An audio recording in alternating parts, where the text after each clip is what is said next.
한때는 법을 내가 깨달은 걸 안 알아주니까 알아달라고 고래고래 소리 질렀는데, 그렇게 소리 질러도 처음에는 알아듣는 듯 하고 사람들이 으르르 몰려옵디다. 양평에 있을 때, 양평에 있을 때 우리 능인하고 같이 있었잖아요. 양평에 있을 때가 정말 내가 평화로워 있을 때거든. 저 사람이, 저 시자가 해주는 공양 얻어먹고, 그때도 뭐 잘 살았냐? 보증금 500만 원에 월세 50만 원인데, 그 보증금 500만 원도 저 사람이 있던 보증금, 그 오산에 있던 거 그거 빼고, 내 거 보태고, 이래서 겨우 그 500만 원 채워가지고, 거기서 살았을 때, 저 제자가 해주는 아침에, 그때 저 사람이 전주까지 그 원광대학교 대학원에 다닐 때거든. 그래서 저 사람이 원광대학교 기공학과 대학원 졸업한 사람이다. 그러니까 저런 제자 하나 드리고 또 하나 제자 있었어. 셋이서 아침에 등인이 밥 해주고 공연 줘주고 가면 지금 저는 학교 가야 되니까 나는 그거 먹고 포항을 다니는 거야. 강가로 양평 그 뚝을 따라서 쭉 올라가면 그렇게 평화로울 수가 없었어. 그러다가 그 책이 이제 마무리돼가지고 책을 내놓고 첫 법회를 양평에서 하는데,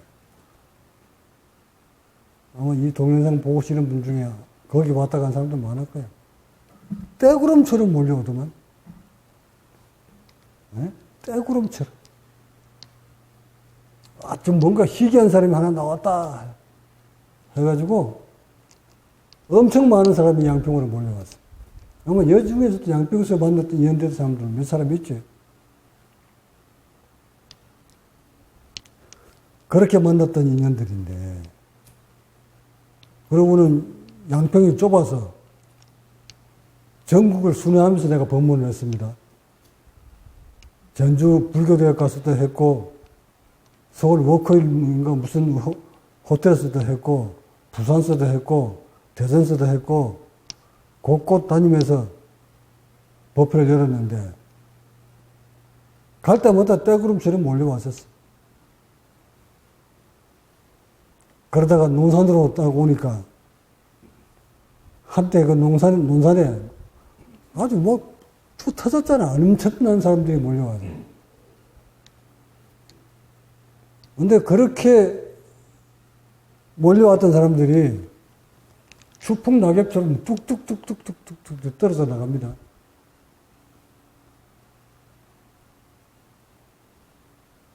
여기 이쪽에서도 좀 논산서 만났던 인연 몇 사람 안 돼요. 그 많은 인연들이 깨달아 보겠다고 내 법문 듣고 우르르 몰려와서 몇 년 내 법문 들으면서 수행을 해보니 속에는 정말 이거다 싶어. 역시 저 적강 스승은 부처님 맞아, 깨달은 자야 하면서 그렇게 입에 침 질질 흘리던 사람 다 어디 갔어?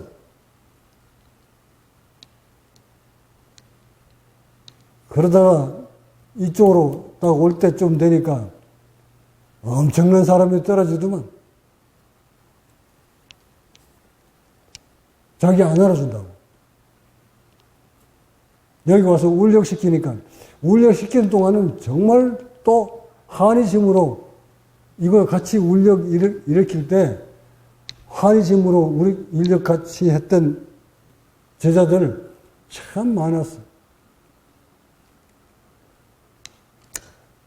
그때 내가 이거를 일으키려고 할 때 돈은 없죠. 재정적으로 이걸 지을 수 있는 능력이 안 되는데도 이걸 끌고 나가기 위해 전 도반들한테 여기서 먹고 사는 울력하는 사람들 공약물 좀 보시해 주시오 하고 내가 공개적으로 부탁을 했고, 그 공약물 보시 받아가지고 보시 받아서 먹고 살면서 여기서 들어가는 공양비를 아껴서 그 비용으로 아시람 하나씩 지어 가려고 합니다. 그러니 울력에 참가하시 못하는 분들은 공양물이라도 보시를 해서 공급해 주시면 이걸 먹고 공양 비용이 안 들어가니까 그 공양 비용을 아껴서 이것을 가지고 울력팀들과 함께 아시람을 만들어 가겠습니다 하고 했더니 정말 초기에는 공양물 넘치더만 니도 나도. 근데 그렇게 해줬는데도 이런 오게노부 아시람이 자꾸 올라가야 되는데 2층 3층으로 네? 덩그랗게 올라가야 되는데 딱 멈춘 채 한 발짝도 못 나간다. 못 나가다 보니 이제 내일이면 올라갈까, 다음 달이면 올라갈까, 1년이면 올라갈까, 6개월이면 올라갈까, 더다 봐도 올라갈 기미가 안 보이고 계속 재정난에 허덕이니까 사람들이 뚝뚝뚝뚝뚝뚝뚝 발걸음을 멈춥니다. 그런데 그래놓고는 밖에서 하는 말, 적강선사 법은 맞아. 법은 맞는데 아시람 돌아가는 꼬라지를 보니 아닌가 봐. 아닌 것 같아.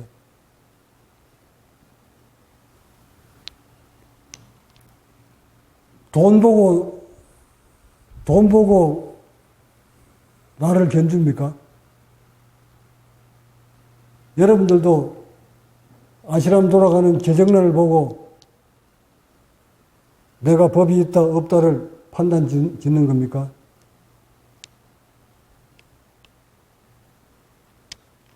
무슨 놈의 법을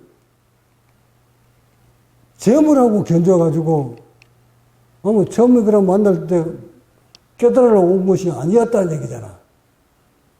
목적이 어디 있었다?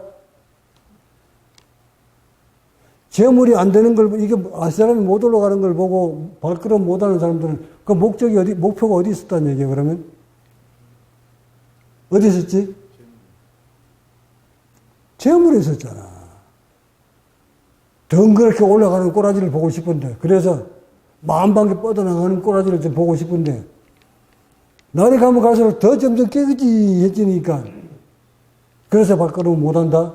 그럼 그 사람들은 1등 올라가기를 바라는 마음으로 기대에 차서 왔는데 1등은 고사하고 점점 더 비세고 그러니까 여기가 도가 없다? 이렇게 판단하는 거야. 이런 정말 참 가련하고 어리석은 수행자들이 이제 지금 와서 보니까 떨어져 나갈 사람이 떨어져 나갔어. 네? 떨어져 나갈 사람이 떨어져 나간 것이. 법이 무엇인지도 모르고, 깨달음이 무엇인지 모르고, 수행자의 의식은 어떻게 가져야 되는지도 모른 채, 그저 남이 장에 가니까 걸음지고 장에 따라가듯, 우르르 사람들이 모이니까 딱 모였다가, 가니까 뭐 울력만 해잡고 꼬라지 돌아가는 거 보니까 희망은 안 보이고, 그러니 자꾸 가봐야 세포 상하고 지갑 상하니까 차라리 안 가는 것이 낫겠다 싶어 발걸음을 끊는가 본데, 그런 사람들을 끌어들이려면 내가 어떻게 해야 되죠? 다시 이쪽으로 오게 만들려면 여기다 빌딩 올라가면 되겠네.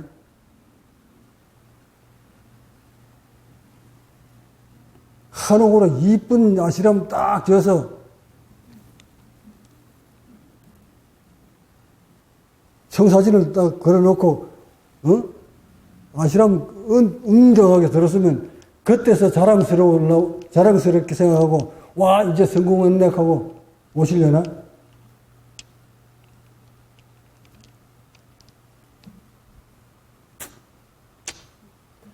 이게 좀 듣기 싫은 소리지만 수행자의 정신이 그래서는 안 된다는 거야. 그건 수행자가 가져야 될 정신이 아니에요.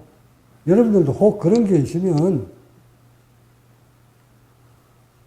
물질이 열악하다고 도가 없는 거 아니에요. 도는 말입니다. 시궁창 속에서 나오는 거예요. 시궁창 속에서. 연꽃이 더러운 데서 피잖아요. 결국 열악한 환경 속에서 수행하는 수행자 속에서 깨달음이 나오는 거예요.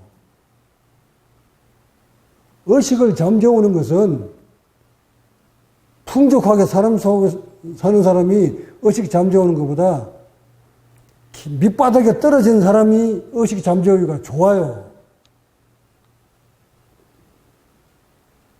네 집 내 집 없어서 먹을 게 없어서 저렇게 무료급식 같은 데서 얻어먹고 잠잘 데 없어서 장신당공원 같은 데 가서 잠자는 사람들, 그런 사람들이 속에서 깨달은 자가 나온단 말이에요.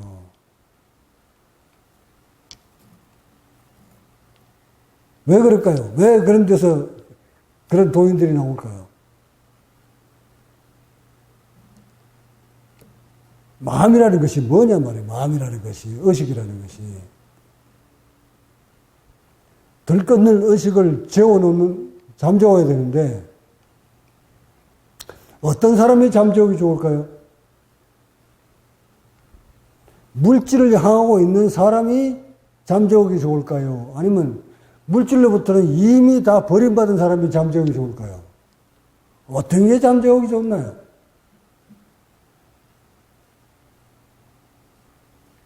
빌딩이나 있고 직책이나 높고 먹고 살만한 사람이 바보야 이런 수행이나 하고 앉았게.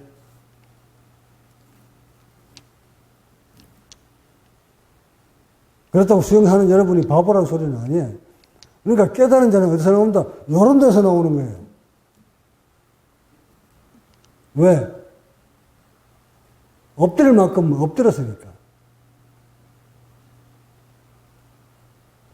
바짝 엎드려서 고개 쳐들어 봐야 안 된다는 걸 이미 체험을 하고 경험을 했는 자들이기 때문에, 그래서 출세할 생각도 버리고 돈 많이 벌 생각도 버리고 높은 자리에 올라갈 생각도 버리고 권력도 다 버리고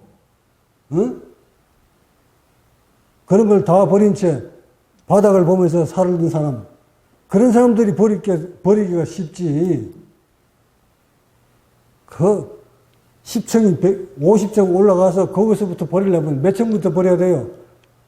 50층 버려서 49층 버려야 되지, 48층 버려야 되지, 10층 버려야 되지. 점점 다 버리려면 버릴 게 너무 많잖아. 그러다 보니 나중에 그 화려하게 살던 시절에 그 의식들이 버리기가 자존심상해서 이런 수행 못하지. 그러다가 세포, 나이가 먹어서 세포 분열이 멈춰서 그렇게 병들어 죽어가는 거 아니에요?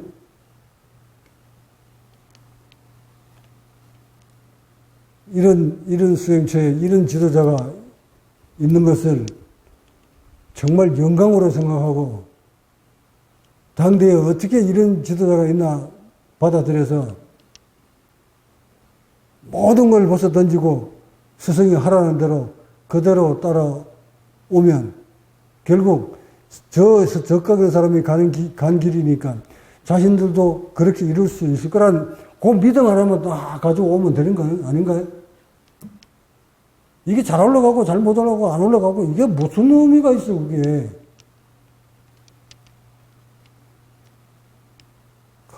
제발 여러분들은 이번 출가 기간 동안 3년 동안 앞만 보고 가세요. 앞만. 응? 그동안 모르고 살았던 이제 뭔가 과학적으로 일깨워서 세포 하나하나까지 다 꿰뚫어 아는 그런 수행자.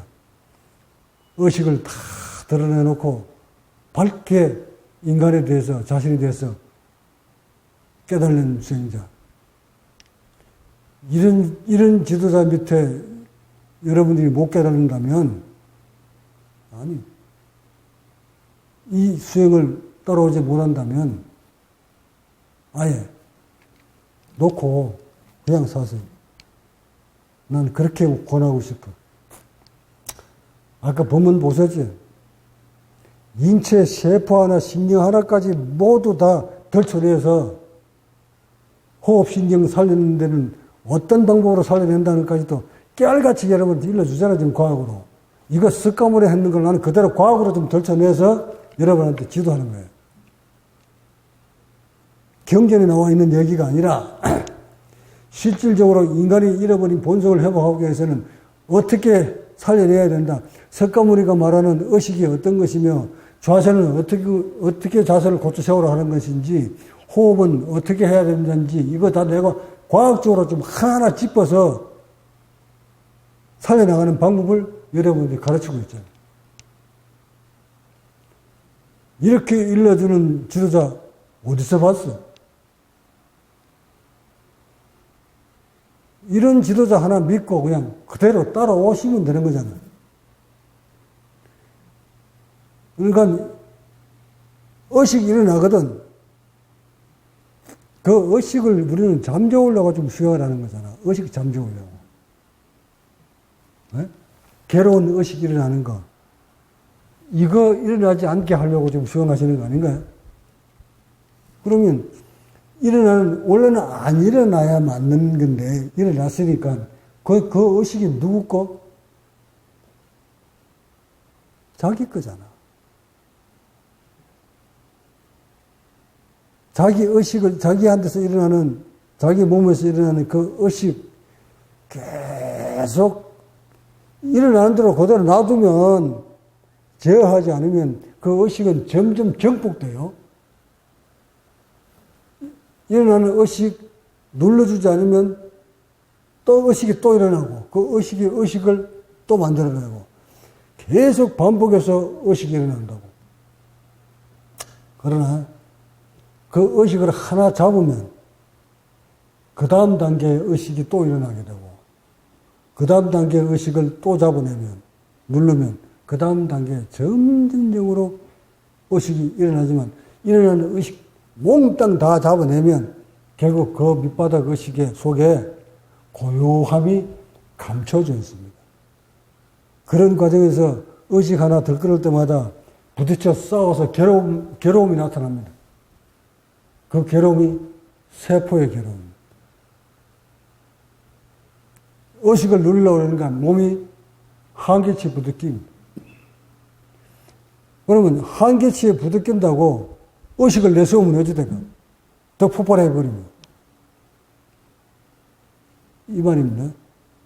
화가 일어나는데 그 화를 참으려고 그러니까 너무 답답해. 못 참겠어. 못 참겠으니까 그 화를 바깥으로 향해서 대상을 해서 품어버리면 순간은 어떨까요? 시원하겠지. 그러면 그 다음에는 어떤 조건이 만들어지면 그 화가 안 일어날까요? 반드시 또 일어나게 되어 있어. 화가 처음 일어났을 때 화를 정리하지 않고 내려놓지 않고 내품는 자는 점점 화가 정복해서 세포를 상하게 할 것이고 올라오는 화를 하나 딱 잠재워 놓으면, 예를 들어서 10이라는 화가 막 일어나오면 그 10을 제어하지 못하면 나중에는 그 10이 11로 바뀌어요. 그러나 10을 제어하면 그 다음번에는 9가 올라와요. 근데 그 9도 죽여버리면 8로 떨어져요. 근데 9에서 10에서 1을 잡았더니 9로 떨어졌어. 9의 그 화의 정도가 9점 올라왔을 때 요것도 또 내품어버리면 다시 10으로 올라가. 그래서 인체는 그 의식을 이겨낼 수 있는 힘을 스스로 우리가 길러가야 돼요. 화가 10위로 올라올 때 이겨낼 수 있는 힘이 처음에 10이었지만 점점 그것을 이겨내는 힘이 강해집니다. 힘이 강해지는데 이 말은 뭐예요? 들끓는 의식은 줄어들고 인체의 저항력은, 화에 대한 저항력은 커지고, 일어나는 의식은 줄어들고 의식을 이겨내는 저항력은, 세포의 힘은 상승되고, 의식이 떨어지고 반비례죠. 의식은 떨어지고 몸에 이기는 힘은 올라가고 내려가고 올라가고 내려가고 올라가고. 요게 계속 반복돼야 돼요.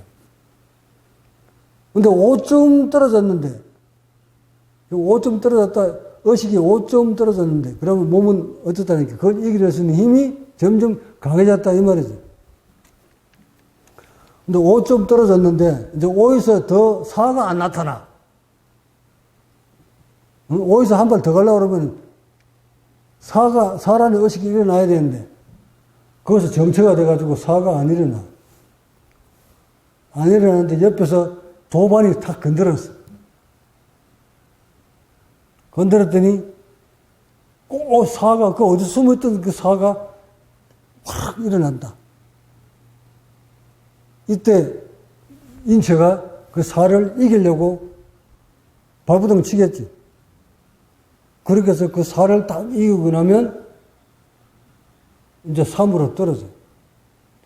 3으로 떨어져서 한참 세월이 흐른 뒤에 장복기에 있는 듯, 정치기에 있는 듯 한데, 또 옆에서 누가 어떤 도반이, 어떤 환경이 탁 건드렸더니 숨어있던 그 3의 의식이 빠르르 일어났어.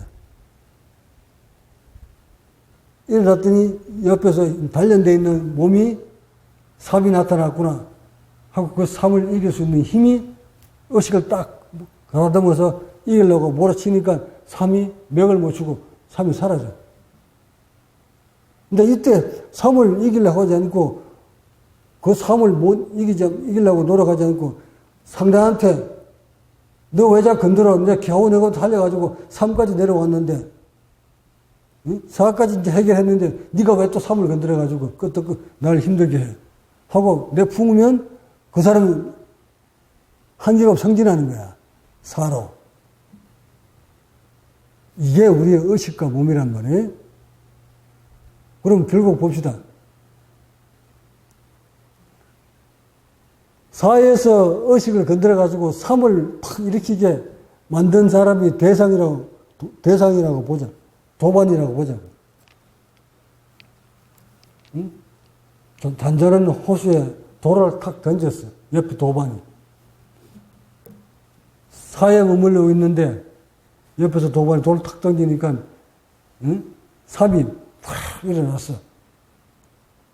일어났더니 그 3을 잘 이겨내가지고 이겨냈더니 그 다음에 또 2가 2로 떨어졌어. 근데 옆에서 또 도반이 돌을 탁 던졌는데 그 2를 이겨내지 못하고 바깥으로 내품어버렸더니 다시 3으로 빠꾸했다. 자, 여러분에서 묻는다. 그 4에 머물러 있던 도반한테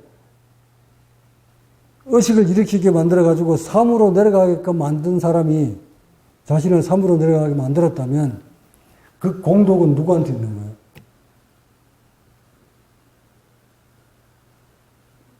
공덕이 누구한테 있죠? 이해가 못 갔나요?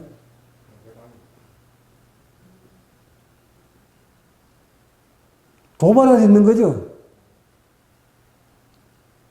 잔잔하게 의식이 다 됐는 줄 하고 있었는데, 도턴 척 하고 있었는데, 네 도턴나 보자 하고 탁 건드려 버렸더니, 겨우 사에 머물러 있으면서 도턴 척 하고 있었는데, 옆에 도발이 탁 건드려 버리니까, 파락 일어났어.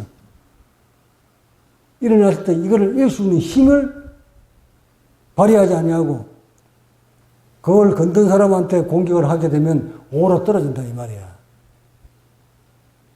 그러면 사를 움직이게끔 그 사에 머물러 있는 의식을 움직이게끔 건드려준 도반한테 고마워해야 되지 않나? 에? 이를 두고 불교용어로 번뇌적 볼이라고 하는 거야. 사를 이렇게 냈기 때문에 삼으로 떨어질 수 있는 것이고, 그 삼이라는 번뇌를 지우지 못하면 이로 떨어질 수 없고, 이의 번뇌를 지우지 아니하면 일로 떨어지지 못하고, 그 일을 마저도 없애지지 못하면 공으로 갈 수 없는 것이야. 그러니까 뭐예요? 번뇌가 일으켰을 때, 번뇌가 나타났을 때, 그 번뇌를 싸워서 이겨야 되는데, 이기는 것은 자신이지 상대가 아니란 말이야. 근데 상대가 자꾸 번뇌를 일으키게 만들어서 고마워해야지. 근데 수행돼 먹지 않는 사람들은 상대가 건드니까 상대한테 화풀이를 해버린다. 그 사람은 뭐예요? 한 8점 내려와 있는데 상대가 건드니까 돌아오면 상대방한테 쏘는 화살을 네가 가져와라 하고 화살을 하나 쐈는데 보태가지고 3발을 쏴버린다, 상대한테. 그러면 이 사람은 어찌될까? 이 수용자는 어찌될까? 계급이 팔에 머물러 있던 요 수용자가 상대방이 화살 하나 쏘니까 그걸 받아가지고 지껏 2개 보태가지고 상대방을 쏴버렸다. 여러분, 몇 계단 올라갔을까? 지가 하나 하고 나무 상대방에 2개 보태가지고 3개가 올라가서 10일 해버리잖아. 이게 의식 다듬은 잠재워 가는 방법인데, 같은 도반이 사용하다가 툭 건들면 먼저 봐야 될 게 자신의 화를 먼저 조절해야 돼.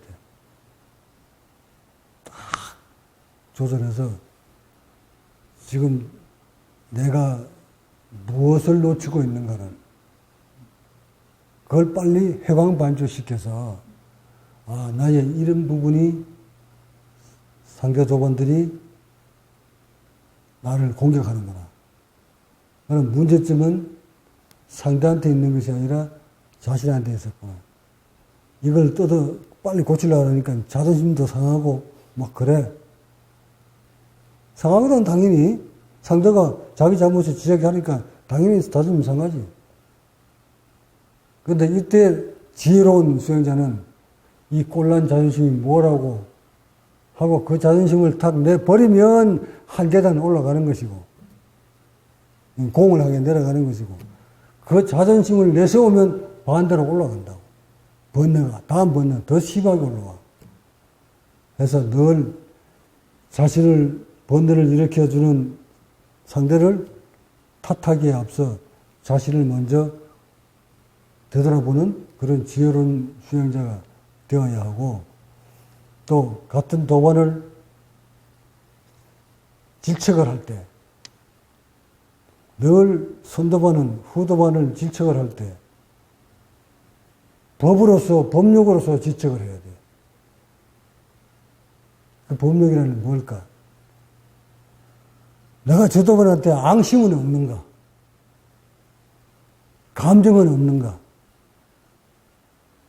내가 저 사람한테 이렇게 뭔가를 지적을 했을 때 상대방이 기급을 하고 반격해 올 때 그걸 참아낼 수 있는, 받아서 참아낼 수 있는 힘이 나한테 있는가?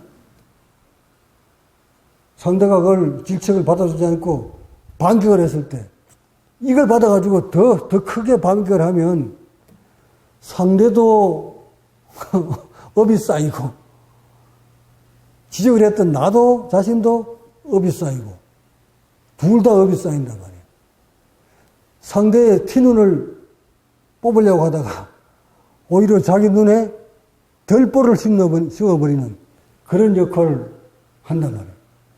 그러니까 상대방을 지적할 때는 반드시 나의 이 지적을 하려고 할 때 자기가 의식으로 다 가다듬어야 돼. 그리고 절대 상대방을 어떤 감정적인 의식으로 끄집어내서 행하면 그 감정이 메아리가 돼서 부메랑이 돼가지고 자신한테 되돌아온다는 거.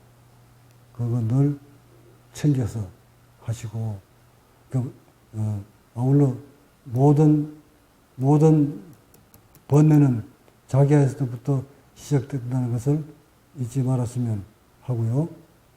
아시람 운용에 대한 얘기를 앞서 내가 잠기 어필을 했지만, 앞으로도 여러분들도 세월이 점점 거듭되다 보면 그동안 느끼지 못했던 것도 느끼게 되고, 눈에 안 보이던 것도 보이게 되고, 상대방 의식을 느끼지 못했는데 느끼게 되고, 점점 상대방가 안 좋은 부분들을 감지하게 되고, 이러다 보면 그 수준에 맞는 사람끼리 똘똘 뭉쳐져서 그룹화됩니다. 이게 편가르기게 되는 건데, 자신이 보는 잣대하고 비슷한 사람끼리 유효상종이라 같이 그룹을 이룹니다. 네 말이 맞고, 그래, 너도 그렇게 봤어? 나도 이렇게 봤어. 야, 너도 저렇게 아시라미 꼬라지가 저렇게 들어가는 거, 너도 그렇지? 나도 그래.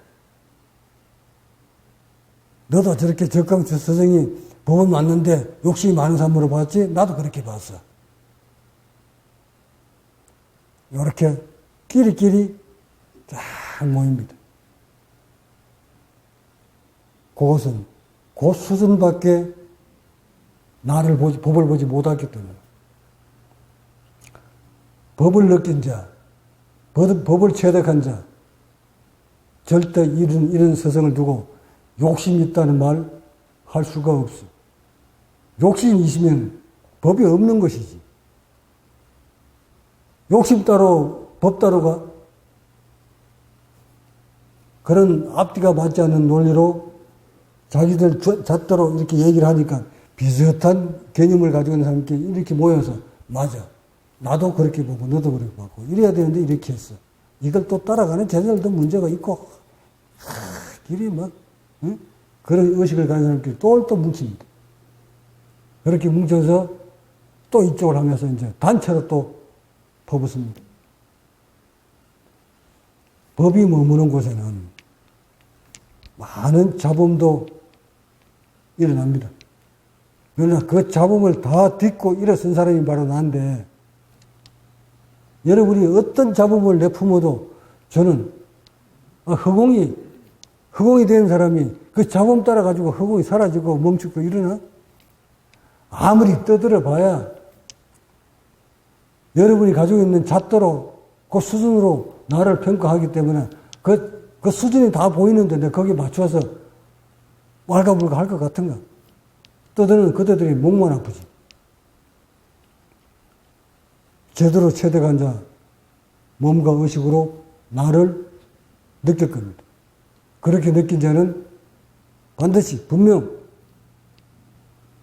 하나가 되어서 같이 허공을 만나면 어찌 되죠? 허공을 만나면 네?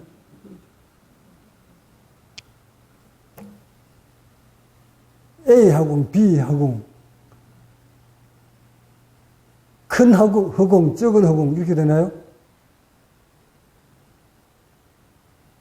허공도 큰 허공이 있고 적은 허공이 있나요? 허공이면 하나죠. 느낌은, 같은 수행을 거쳐서 같은 의식의 변화가 오고 같은 몸의 변화가 왔다면 같이 허공이 됐다면 그 허공은 하나예요. 그러니까 그 느낌을 받은 자만이 그 변한 허공을 알아보는 것이고 자신의 몸이 변해야만이 상대방이 스승이 느껴지고 보이는 겁니다. 자기가 못 느끼고 못 변했으니까 스승이 안 보이지. 그러나 이런 사람은 다 보고 앉았잖아. 어디에 머물러 있는지를. 이걸 다 보고 있는지도 모른 채 계속 자신의 몸에서 벌어진 것만 맞고 자신의 의식만 맞고 자신의 기준이 맞고 상대의 기준은 틀렸다. 그런 잣도로 법을 바라보는 그런 아주 미련하고 부산한 수행자 절대 여러분을 되어서는 안 된다는 거 명심하시기 바랍니다. 법문 마칩니다.